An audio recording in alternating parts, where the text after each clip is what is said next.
What if I told you that the biggest lie in episode 3 and 4 isn't Suri believing Se-gye is her fan? It's Se-gye believing that he's still acting like a businessman.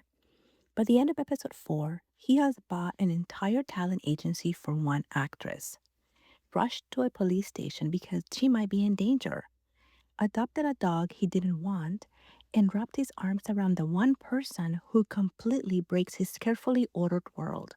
And yet, somehow, he still insists it's all business.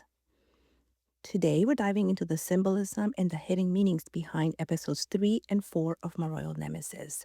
Because these episodes aren't just a romance story, they're the story of a man whose heart is doing something his mind can no longer understand. Welcome back to TeaHouse Dives. Every drama has something worth appreciating, and today we're diving into episodes 3 and 4 of My Royal Nemesis. These episodes are titled A Whole New Reality and Beyond Understanding, and together they form a single story arc. Episode 3 cracks the foundation of both characters' worldviews. Episode 4 completely destroys them. On the surface, these episodes are filled with comedy, misunderstandings, and romantic tension. But underneath all of that, the drama is exploring three major ideas. First, Se-gye's growing inability to rationalize his feelings. Second, Sori's inability to recognize romantic love. And third, the disturbing realization that history may be repeating itself through Mun-do. One of the funniest running jokes in these episodes is Se-gye trying to explain away his feelings.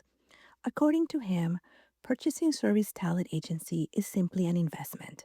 She's undervalued, she's a hidden asset, he's buying low and selling high. It sounds logical until we remember why he bought the company. He bought it immediately after watching her get slapped. That isn't market analysis, that's emotional impulse. His assistant immediately notices the contradiction. This is the same man who once made an injured employee continue working with casts on his legs. Yet now he's spending enormous amounts of money to protect one struggling actress. Se-gye keeps trying to convince everyone that this is business.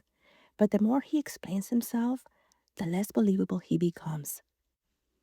We can see what he cannot. He's already fallen. He just hasn't admitted it yet. Now let's talk about the fan misunderstanding because I don't think this is simply comedy. I think it's protection. Surrey has no healthy framework for romance. Throughout both timelines, relationships have always been tied to survival. People either wanted something from her or they intended to use her. So when Se-gye repeatedly helps her, she searches for a category that feels safe, and she lands on fan. A fan worries about you. A fan supports you. A fan buys you gifts. A fan cheers you on. Everything Se-gye has been doing fits that definition, at least from her perspective. The tragedy is that calling him a fan allows her to avoid a much scarier possibility that someone might genuinely care about her, not because she's useful, not because she owes them something, but simply because she's sorry. The stray dog may be the most important symbol in episode 4. The dog follows Sori everywhere, even when she tries to push it away, even when she throws stones, it keeps coming back. Sound familiar? That's exactly what's happening between our leads. The more Se-gye tries to distance himself emotionally, the more attached he becomes. The dog also represents both characters. Like Sori, it has no home. Like Se-gye, it doesn't quite belong anywhere. Most importantly, it disrupts his perfectly controlled life. The dog sheds fur, makes messes, creates problems, just like his feelings for Suri. And despite constantly talking about getting rid of the dog, he buys the dog a bed, a toy. The dog becomes physical proof of emotions he refuses to acknowledge. One of my favorite pieces of symbolism in these episodes involves windows. Suri lives in a room without windows. Se-gye works in an office full of windows, yet he keeps the blinds low. Think about that contrast. Suri desperately wants access to light. Se-gye actively shuts it out. One is trapped by circumstance. The other is trapped by choice. When she opens the blinds in his office, she's doing more than letting the sunlight in. She's forcing him to confront the world beyond the walls he has built around himself. The scene perfectly captures their relationship. She brings warmth and openness. He responds with anxiety and resistance, yet he can't stop being drawn toward her. Now let's discuss the most unsettling revelation of this episode. The flashback reveals the king's true intentions. He orders Kangdan Sim to become his brother's lover, not because he cares about her, but because he wants to use her. She's a weapon, a tool.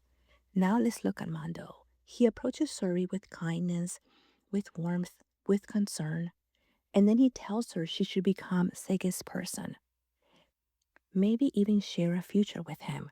The language is different, but the strategy is exactly the same. The king manipulates through fear. Mun-do manipulates through kindness. That may make him even more dangerous. The drama is quietly asking a terrifying question. Are these characters destined to repeat history? Or can they finally break the cycle? Everything leads to the final scene. The title of episode 4 is Beyond Understanding, and the heartbeat scene is the embodiment of that title. For 4 episodes, Se-gye has tried to understand Seo-ri through logic, through analysis, through categorization, but nothing works. She doesn't fit into his black and white worldview. When Seo-ri places her hand on his chest, she's trying to prove a simple point, that he isn't emotionally affected, that her theory is correct, that he is simply a kind supporter. And the heartbeat betrays him. And then Se-gye does something remarkable. He stops arguing, he stops explaining, he stops thinking. Instead, he embraces her. Words have failed, logic has failed. All that remains is emotion. For the first time, he accepts something that exists beyond understanding. Episode 3 and 4 mark the point where both characters cross a line they cannot uncross. Se-gye can no longer pretend this is business. Seo-ri can no longer comfortably hide behind the fan explanation, and Mun-do's growing manipulation suggests that the past may be closer than either of them realizes. The question now is whether their connection will free them from history or trap them inside it once again. What was your favorite symbol from episodes 3 and 4? Was it the dog, the window, that handwritten letter, or the heartbeat scene? Let me know in the comments, and if you enjoy this deep dive, don't forget to like and subscribe. Until next time, thank you for stopping by the Tea House. I will see you in the next deep dive.